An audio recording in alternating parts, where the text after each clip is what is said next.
Welcome to the Genius Factory. Enjoy the video. You're starting, press the power button and let the firmware initialize. While it boots, plug in the charger and choose your Wi-Fi network so updates can download.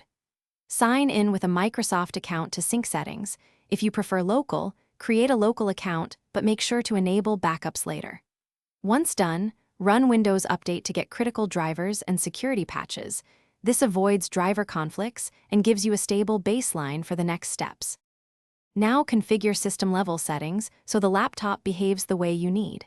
Go to Settings, set display scaling and resolution to match your screen to avoid blurry text, and adjust the power plan for battery life versus performance. Install required apps and drivers, use Device Manager or the vendor's app for firmware updates. Make sure security software is active and browser preferences are set. Once apps are installed, sign into each. Finish by creating a restore point and enabling file history or OneDrive to protect your files. Calibrate the battery by charging to full, then letting it drain once to improve battery reporting.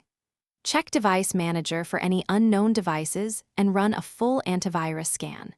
If something goes wrong, restart into safe mode to isolate drivers or use Startup Repair from recovery options. These steps let you roll back changes or apply fixes without losing your data, making recovery faster and safer.